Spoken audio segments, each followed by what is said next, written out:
क्या है आध्यात्म? दर्शन, चिंतन धारा, विद्या या संस्कृति की परंपरागत विरासत। आध्यात्म दर्शन यानी जीवन का शाश्वत सत्य।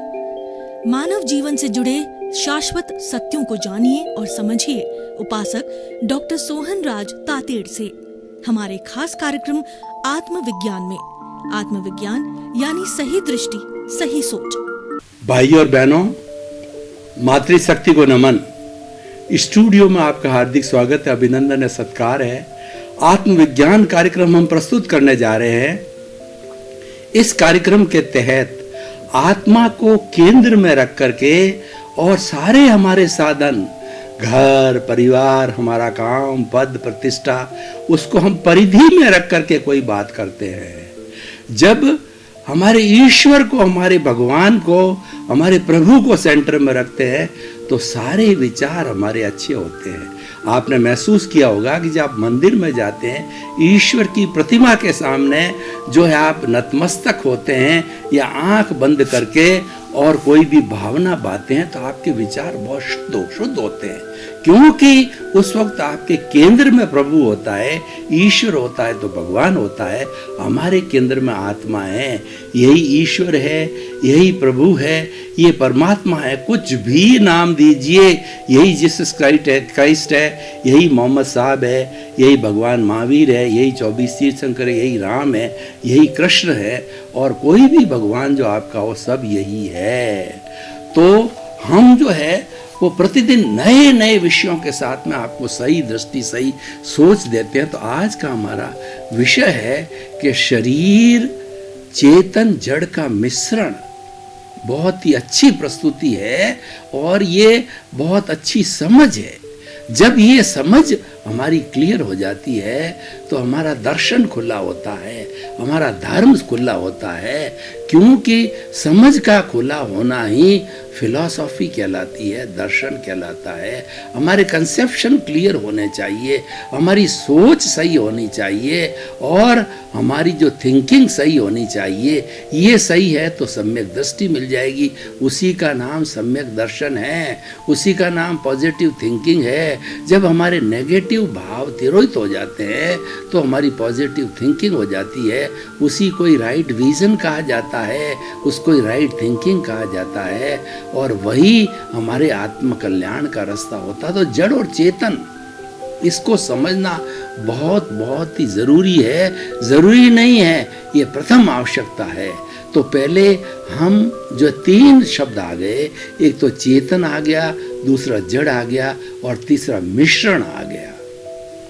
तो पहले हम चेतन तत्व को लेते हैं कि असंख्य चेतनामय परमाणुओं के पिंड को चेतन कहा जाता है, आत्मा कहा जाता है, सोल कहा जाता है, ब्रह्म कहा जाता है और सांख्य की भाषा में पुरुष कहा जाता है। इसके कुल 23 नाम दिए गए हैं। तो चेतन तत्व जो है वो इस सृष्टि का डोमिनेटिंग तत्व है, क्योंकि सब कुछ कराने वाला चेतन ही होता है और करने वाला जड़ होता है, जिसकी जड़ की हम परिभाषा और करेंगे। चेतन तत्व क्या करवाता है?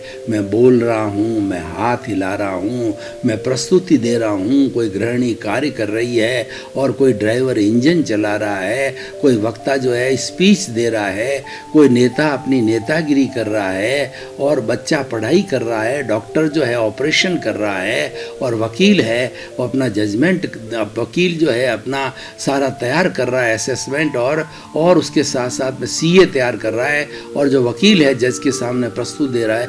इन सब को कराने वाला कौन है? इन सब को कराने वाला है वो चेतन तत्व है। चेतन तत्व की हाजिरी के बिना ये जड़ तत्व कर नहीं सकता। और चेतन अमूर्त है, चेतन दिखाई नहीं देता है, चेतन अनुभव जन्य होता है। और जो लोग नास्तिक होते हैं वो कहा करते हैं मेरे को तो हथेली पे आत्मा को दिखाओ, वो दिखाई नहीं जा सकती, क्योंकि अमूर्त है, उसका अनुभव कराया जाता है, उसका हम अनुभव कराते भी हैं, और अनुभव करने पर वो नास्तिक या आस्तिक भी बनता है। जब उसकी चमड़ी को जोर से चूंटियां भरते हैं तो उसको दर्द होता है, और जितना जोर से जो है वो चूंटियां भरा जाता है, जोर से चिल्लाता है, तब हम कहते हैं भाई चिल्ला क्यों रहे हो, कि नहीं मेरे दर्द हो रहा है। तो ये दर्द की अनुभूति है, यही चेतन की अनुभूति है। और दूसरी, हम उनको एक बड़ी भारी अनुभूति कराते हैं कि हॉस्पिटल में ले जाते हैं किसी व्यक्ति, हॉस्पिटल के अंदर जो हमारे जो लोग होते हैं, शरीर होते हैं, पेशेंट होते हैं, वो लास्ट डेथ बेड पे भी आ जाते हैं। तो क्योंकि उनकी स्थिति नाजुक होती है, सीरियस होती है, तो हम उसको नास्तिकों से मिलाते हैं, मिला करके उसको बात करवाते हैं। मतलब वो बीमार तो होता ही है, इशारे से छोटी मोटी हाँ ना में बात कर लेता है, कितना भी हाँ ना देवे तो भी बात हो जाती है। और कुछ ही क्षणों बाद, कुछ ही मिनटों के बाद में आईसीयू के अंदर जो होता है वो डॉक्टर होता है, वह देखता है इसका हार्ट फेल हो गया और इसके अंदर जान नहीं है, इसकी आत्मा चली गई, इसका हंसा उड़ गया। तब वो कहता है now this is a dead body. पहले तो लाइव बॉडी थी, अब ये डेड बॉडी हो गई। तो हम उस नास्तिक व्यक्ति को समझाते हैं कि भैया इस 2-5 मिनट के अंतराल में तुमने दोनों स्टेजेस देखी, तो ये डेड बॉडी क्यों बन गई। हम उसको बताते हैं अमूर्त तत्व आत्मा था, उसका आयुष्य पूरा हो गया और वह अमूर्त तत्व आत्मा ने जो है अंतराल गति करी, और क्योंकि उसका आयुष्य शरीर का संपन्न हो गया, इसका जो हिसाब है इस शरीर से संपन्न हो गया, इस शरीर को छोड़ दिया है, इसका डेबिट क्रेडिट पूरा हो गया। डेबिट क्रेडिट होकर के जीरो की अवस्था में होकर के इसका अकाउंट क्लोज हो गया। तो क्लोज होने पर यह हंसा उड़ गया, यह आत्मा चली गई और नई जगह उसने हाथों हाथ जन्म भी ले लिया। अंतराल गति में वो जाकर के हमारा कार्बन शरीर जो कि हमारी अशुद्धि है, जो राग द्वेष है, ये आत्मा के साथ में जुड़ा हुआ है, तभी ये शरीर है। और 84 लाख जीवा योनि के अंदर शरीर अलग अलग कर्मों के अनुसार धारण किए जाते हैं, लेकिन जो शुद्ध आत्मा होती है वो तो मोक्ष में रहती है, वो तो सिद्ध बुद्ध मुक्त होती है। वह इस 84 जून की, इस 84 के फेर में नहीं आती है, इस चक्कर में नहीं पड़ती है, लेकिन जब तक है तब तक उसको चक्कर काटने पड़ेंगे। तब उसकी आस्था दृढ़ होती है कि नहीं, कोई न कोई तत्व तो है। और ये हमारा जो आत्म तत्व है वो अमूर्त के साथ साथ में ये शाश्वत है, ये इटर्नल है, ये यूनिवर्सल ट्रुथ है, ये सार्वभौम है और ये अल्टीमेट ट्रुथ है। और इसकी पहचान करना ही सही दृष्टि, सही सोच है। दोनों चीज़ों की पहचान की जानी चाहिए, जड़ और चेतन की। और दोनों ही जो इटर्नल है, दोनों ही जो है भूत में थे, वर्तमान में है और भविष्य में रहेगी, और दोनों ही एक दूसरे से मिलते उसका मिश्रण बनता, हम आपको आगे बताएंगे। तो ये चेतन तत्व जो है, इसके लक्षण क्या है? इसके लक्षण ये, जैसा मैंने बताया, ये सुख दुख की अनुभूति करता है, इसमें संवेदना होती है, इसमें प्रजनन होती है। तभी हम शादी के बाद में अपने जैसा बच्चा जो है वो नर और मादा मिलकर के अपना एक बच्चा होता है, वो प्रजनन कहलाता है। ग्रोथ होती है। ग्रोथ कैसे होती है कि बचपन के अंदर बच्चा बाहर आता 9 महीने का, उसके बाद में बड़ा होता है, शिशु होता है, फिर बाद में युवक होता है, फिर प्रौढ़ होता है, फिर बूढ़ा हो जाता है और एक दिन चला जाता है। ये सारी ग्रोथ है, प्रजनन है, ग्रोथ है। और दूसरा फीलिंग्स है, फील करता है कि ये अच्छा नहीं या बुरा नहीं, राग द्वेष का फीलिंग करता है। इस तरीके से इसके 9 कैरेक्टरिस्टिक जो है हमारे भारतीय शास्त्रों में, आगमों में बताए गए हैं, और विज्ञान भी उसको मानता है। विज्ञान इसको कॉन्शियसनेस कहता है, वो भी यही कहता है कि इसके अंदर जो है ग्रोथ होती है, इसमें फीलिंग्स है और इसके अंदर प्रजनन होता है। सारी बातें विज्ञान ने मान ली है। इसका मतलब आज विज्ञान कॉन्शियस नाम शब्द, भले आत्मा शब्द न बोले, कॉन्शियसनेस के तहत आत्मा को मानने लग गया है। आइंस्टीन ने तो यहाँ तक कहा कि दुनिया में सबसे ज़्यादा भौतिक जगत के आविष्कार है जो आइंस्टीन ने किए, प्रकाश का, गति का वगैरह सब आइंस्टीन के आविष्कार है। और उसका पूरा जीवन जो हमारी भौतिक लेबोरेटरी में बीता, और उसने अंत क्षण के अंदर, अंत समय के अंदर अपनी जो है वो विरासत लिखी कि मुझे जो अगला जन्म मिले, मुझे एक दार्शनिक के रूप में मिले, एक साधु के रूप में मिले, ताकि मैं आत्मा की लेबोरेटरी पर काम कर सकूं।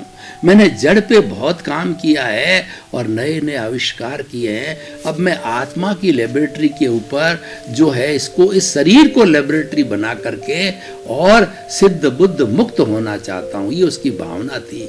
यानी विज्ञान भी आत्म तत्व को मानते हैं। सुपर वैज्ञानिक की मैं बात कह रहा हूँ। तो ये तो सारी बातें हो गई चेतन तत्व की।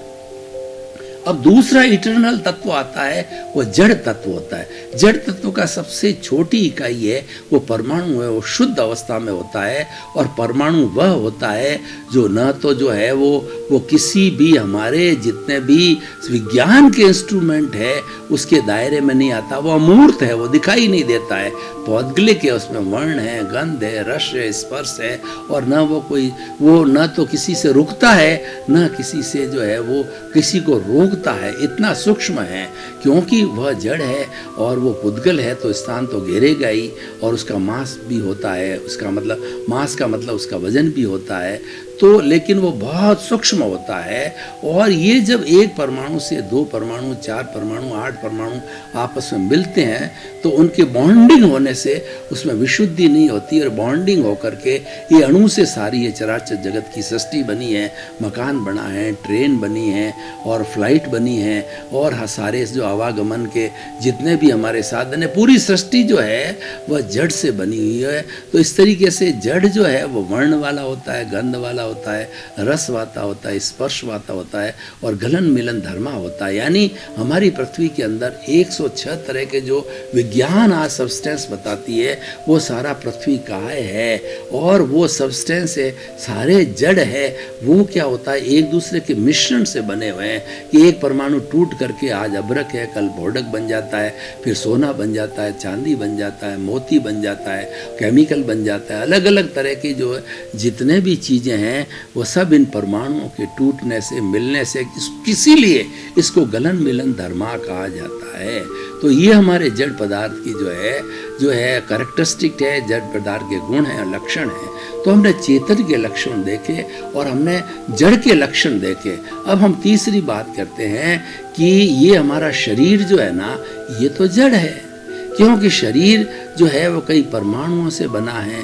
इसमें वर्ण होता है, गंध होता है, रस होता है, स्पर्श होता है, गलन मिलन धर्मा का अर्थ होता है। ये छोटे से बड़ा होकर के और बड़ा होकर के एक दिन जला दिया जाता है या गाड़ दिया जाता है। तो इस तरीके से जो है ये शरीर एक जड़ तत्व है। अगर वह चेतन तत्व होता तो उसको वो गलन मिलन नहीं होता, उसको अक्षय रहता, उसको जलाया नहीं जाता और गाड़ा नहीं जाता है। तो अब ये जो है वो हमारा शरीर ये मिश्रण है। और ये मिश्रण किस तरीके का है कि देखिए कि हम पानी की बूंद के ऊपर, पानी के ऊपर जो है वो थोड़ा सा तेल डाल देते हैं या थोड़ा सा घी डाल देते हैं, उसके बाद उसको खूब मथते हैं। कितना ही मथते जाइए लेकिन जो है वो अंत के अंदर आप ये पाएंगे कि वो तो यूं का यूं तैर रहा है।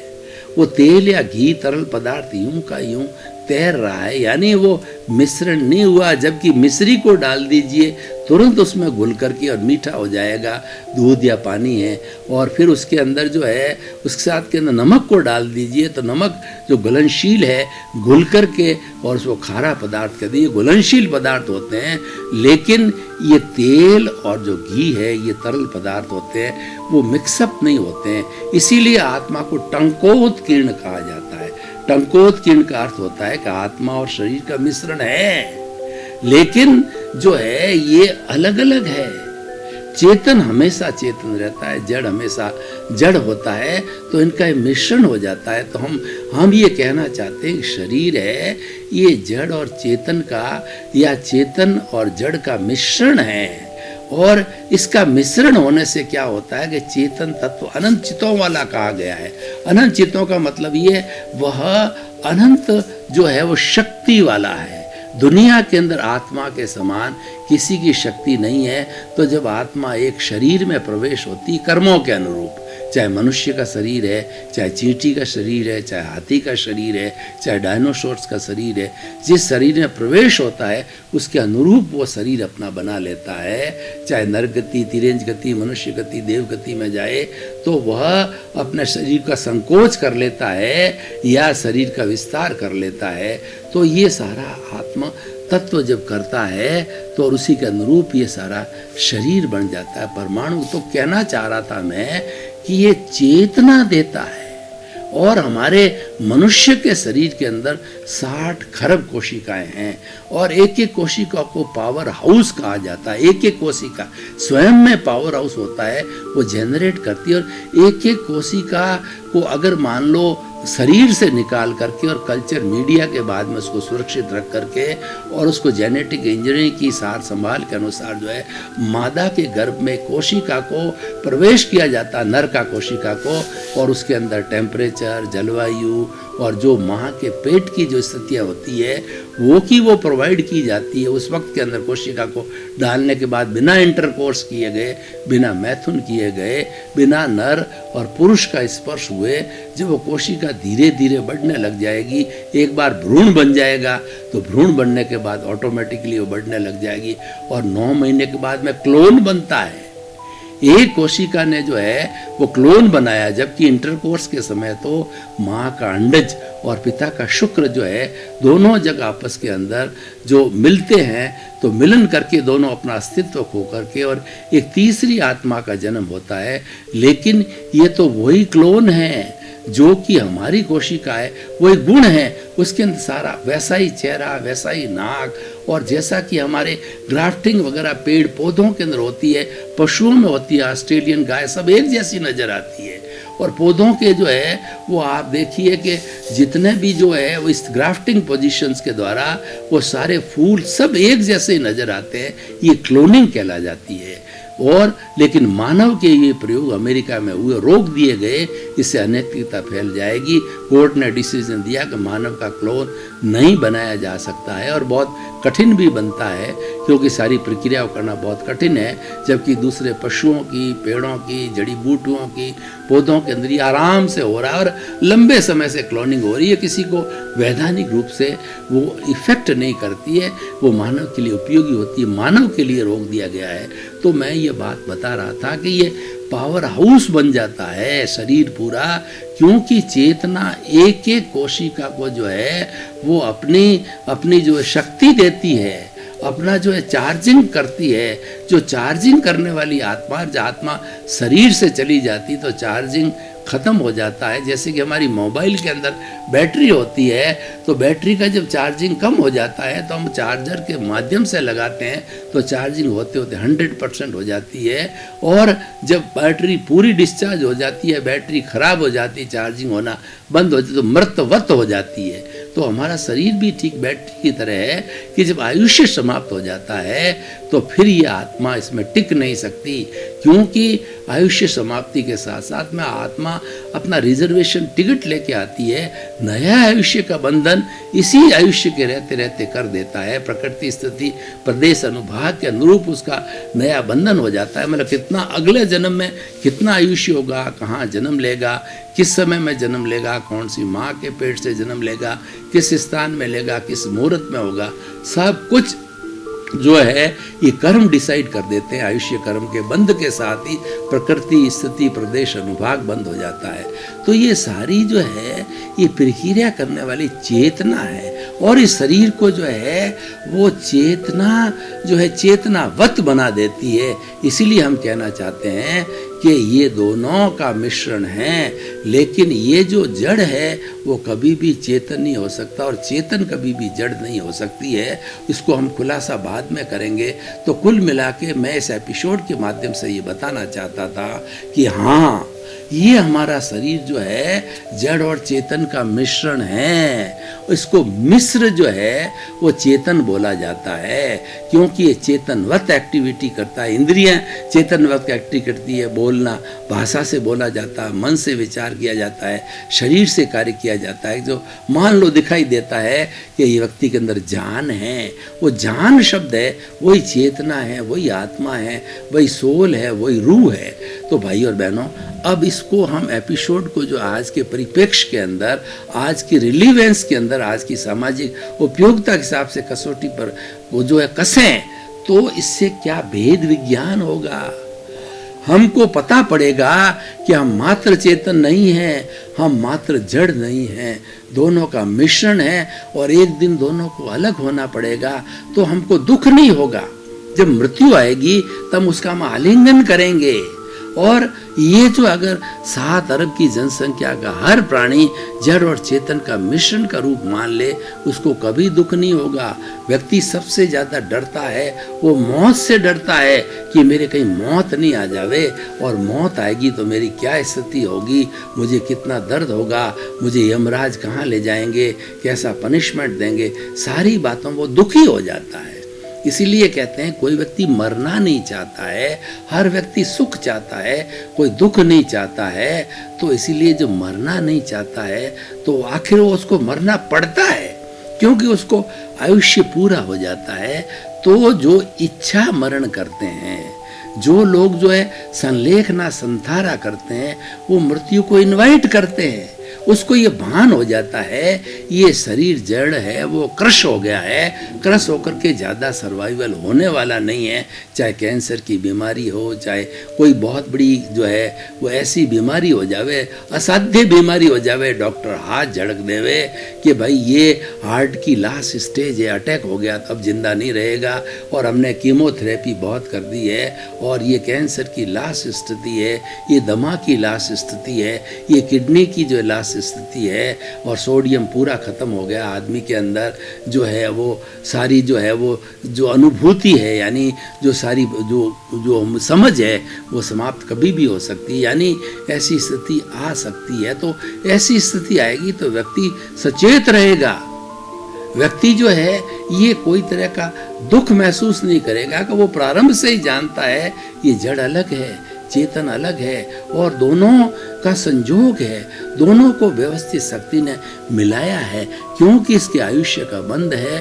और आयुष्य का बंध जो है इस जन्म के अंदर खुला हो रहा है। आयुष्य की फिल्म इस जन्म के अंदर 60 साल 70 साल जितना आयुष्य है वो खुलती जाती है, लेकिन उसमें वो संभाव रखता है कि ये तो जड़ और चेतन का मिश्रण है, और ये मिश्रण एक दिन जाएगा, निश्चित जाएगा। जब आयुष्य पूरा हो जाएगा तो इसके चिंतन के माध्यम से उसको कोई दुख नहीं होगा, और दुख नहीं होकर के वो मृत्यु का आलिंगन करेगा, मृत्यु को महोत्सव मनाएगा, और हंसते हंसते वो मृत्यु को सहन कर देगा। शहीद भगत सिंह और मंगल पांडे को जो है वो उन्होंने वर्ण किया मौत का, उन्होंने फांसी का वर्ण किया कि उन्होंने कहा कि हम दुनिया को ये सबक देना चाहते हैं कि देश बड़ा होता है, और हम तो उस देश की एक संतान है, उस भारत माँ की एक संतान है। भारत माँ को पराधीन कर दिया गया है, भारत माँ को अंग्रेजों ने बेड़ियों में जकड़ा है। तो हमारा जो है हम आलिंगन कर रहे हैं मृत्यु का, हम तो हंसते हंसते जो है हमारे शरीर को स्वाह कर रहे हैं। भाई और बहनों, आपका बहुत बहुत धन्यवाद। आप आत्मविज्ञान कार्यक्रम देखते रहिए, और अपने बच्चों को, युवाओं को, महिलाओं को, प्रौढ़ को, सीनियर सिटीजन सभी इसको देखें, क्योंकि इसमें जीवन की नई दिशा मिलेगी और उससे जीवन का निर्माण होगा। हमको हमारे अस्तित्व के बारे में जानकारी होगी कि मैं कौन हूँ। जब हम कौन हूँ यही हमको तय नहीं हुआ है तो हमारे जीवन का निर्माण कैसे होगा, हमारा लक्ष्य कैसे बनेगा। हम मैं कौन हूँ इसकी प्रतीति करा करके, आपको राइट बिलीफ दे करके, सम्यक दर्शन दे करके, ज्ञान दे करके, और हम आपको एक साधक बनाना चाहते हैं, एक अच्छा इंसान बनाना चाहते हैं, आपको एक ज्ञानी पुरुष बनाना चाहते हैं, क्योंकि हमारा उद्देश्य है कि लोक के सब जीवों को सुख मिले, शांति मिले, आनंद मिले, और उसके साथ में वो सिद्ध बुद्ध सभी व्यक्ति सिद्ध बुद्ध मुक्त होकर के वो मुक्त हो जाए। इसी तरह से आपके प्रति भी मंगल भावना। आत्मविज्ञान में आत्मविज्ञान यानी सही दृष्टि, सही सोच।